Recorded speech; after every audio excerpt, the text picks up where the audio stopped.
brother loved her. Or maybe he'd known she would need someone after their father finished slicing her into pieces and put her out like day-old trash. Probably both. It doesn't. The cell phone in her jacket pocket vibrated. Maybe it was Mom calling to tell her Dad had calmed. She dug it out and glanced at the screen. Her stomach clenched, twisted. Gavin. Quickly, she stashed the cell back in her pocket, lifting the glass from the bar with her other hand. The alcohol hit her stomach like a leaden weight. "Let me guess," Ethan said, with a nod toward her pocket. "Gavin." She nodded her head, emitting a short, brittle chuckle. "I only have one thing to say to him, and since it's anatomically impossible, there's no point in my answering and wasting my breath. Actually, I saw this video." She flicked her palm up. "Stop right there. TM freaking I." Ethan snickered, and a reluctant smile curved her lips. So her humor button hadn't been permanently smashed to smithereens. Good to know. "Sweetie." He sobered, his gaze solemn and filled with compassion. "You have to talk to him sooner or later." "Not now." She shook her head.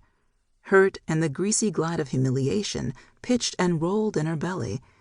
She turned her head, stared out the latticed windows. The red and orange electric flame effects from the fake fireplace danced in the dark windows, adding to the multicolored flicker of Christmas lights from the office building across the street. She loved this time of year. People were kinder. The world was prettier, more joyful. Her love for the holiday season was the reason she'd chosen December 23rd as her wedding date. It had seemed perfect. What bullshit. "We were friends," she murmured. "Before the dating, the engagement, the wedding plans. We were friends. If he didn't want me, he could have come to me, been up front. Instead..."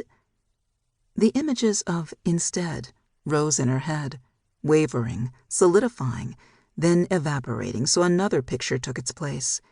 Aubrey, straddling Gavin, her auburn hair streaming down her bare back as she undulated on top of Greer's fiance. Gavin, rising, face twisted in sensual pleasure, passionately kissing the woman Greer worked with at her father's bank. His blank eyes and gaping mouth as his gaze connected with Greer's in the doorway of his bedroom.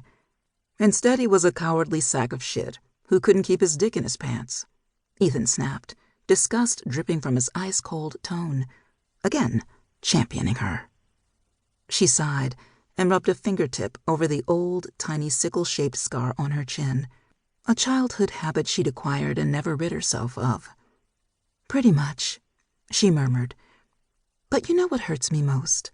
she asked, meeting the concern and anger simmering in her brother's eyes. "Yes, the lies and the cheating. But if I'm brutally honest with myself, I'd admit his quick capitulation with the 6-month no-sex agreement should have been my first clue something was wrong." Noah Granger, her best friend, had scoffed when she told him about her idea of a period of abstinence and rededication so she and Gavin could experience a true wedding night. He'd warned her no sane man would go for it, and when he'd learned of Gavin's acquiescence, he'd bluntly informed her he smelled a rat. And the rat wore Gavin's toothy Colgate grin. "Greer, it's not your fault." She shrugged a shoulder. "I know that here." She touched the side of her head. "But here?" she asked, placing her fingers over her chest. "Well, it's taking a little time catching up with logic. I know Gavin and I didn't have this grand, passionate affair, and she hadn't desired that from him. All her life, she'd stood by and watched her mother demean herself out of love for her husband, a distant, cold man who wouldn't know affection if it sidled up and peed on his Brooks Brothers pants leg. Our relationship was built on sincere friendship, compatibility, and respect. I honestly liked who he was. How many people can say that about the person they're involved with?" "I can," her brother said quietly. "And I want to jump his bones every time he walks through the door. Sorry, sweetie, but what you described you can find at the pound."